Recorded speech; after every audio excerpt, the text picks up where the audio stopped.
So another thing that's really helpful is that there's a lot of oil leaks. I mean, Jeeps leak. I mean, they leak everywhere. And one thing that's really helpful is getting up underneath the chassis. And when you're blowing all this stuff off, we're actually pretty lucky that this thing's fairly clean up underneath. So I'm just hitting the pumpkin. And what that's gonna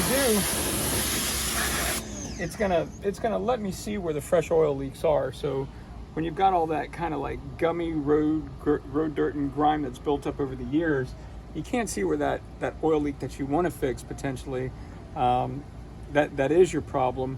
If it's a gasket or just something very simple, maybe tightening a few bolts here and there, that it'll at least allow you to kind of see where the problems are. And again, be careful around your starter. You know, don't saturate. It's, you know, I'm not sitting there with it going like that on my starter. You know, that's not common sense. Common sense is if you're going to go over something, kind of sweep and move like you're spray painting something, and get away from your electronics very quickly.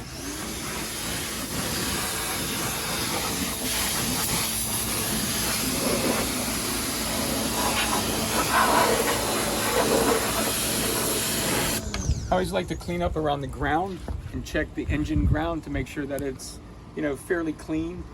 So that way I can get up there and inspect it later on when I'm up on when I'm up on my mat and looking up underneath of the vehicle. And that way I can go in and tighten it and touch it up. Another thing too, man, it saves you from getting your wrenches just all compacted and ridiculously dirty when they don't have to be.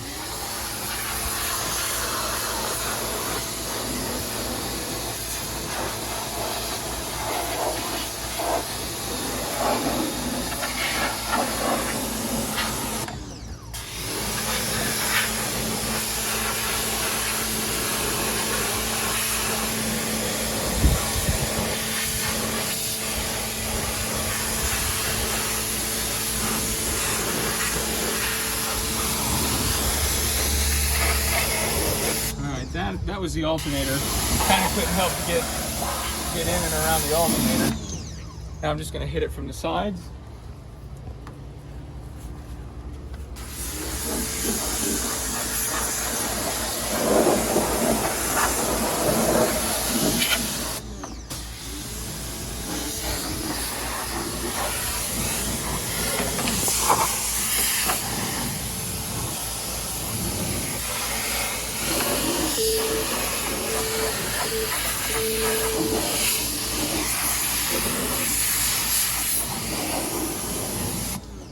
I'm gonna hit it from the other side.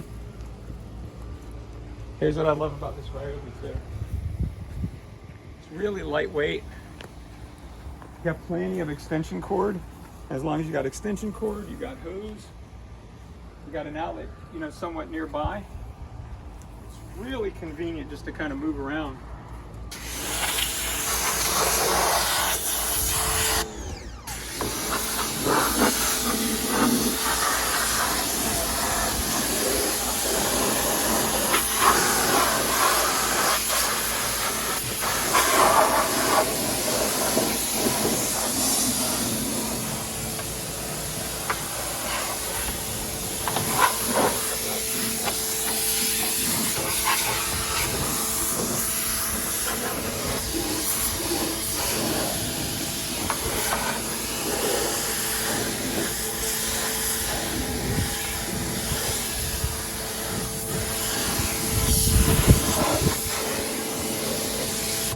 This really helps prevent a lot of those really bad oil smells that you're getting from your catalytic converter.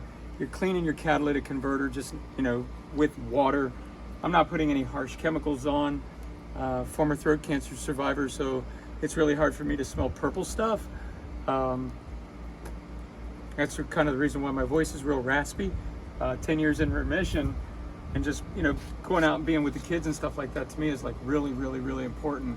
It's the most important thing. And I mean, man, for $700, this is a vessel that you can take your kids out, you know, when it's nice and cool out and when the roof's all cut out and everything, and you can go in the back and have no street lights and go look up at the stars. And I mean, we've sat out and watched satellites, you know, cruising through the stars. So, all right.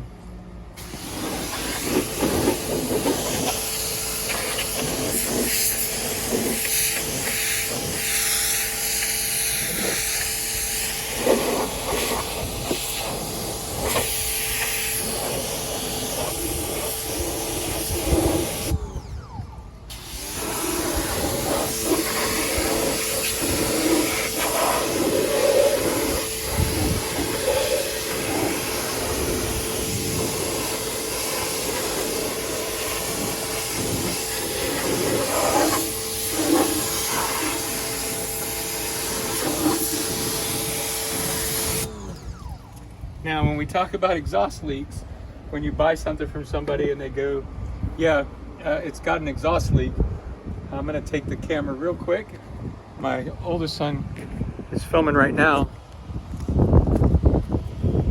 You guys, I hope you think this is as funny as I do. So there's the front part of the muffler, and there's the back part of the muffler, and there's the pipe. So nice little piece of wire that's holding it all on. So yeah, we got to put a muffler on. That's the reason why it sounds so raspy. In all reality, just cutting that thing off, you know, in front of the catalytic converter probably the best bet for the time being. But we're not going to make a rat dog out of this thing. And again, I know we're cutting off the doors. And again, a lot of you guys can't stand that, but it's a blast, you know. So we're going to take it to the exhaust shop and or the muffler shop, L&M, and see what they can do for us for an exhaust. Those guys have helped me restore cars in the past, and they're just phenomenal.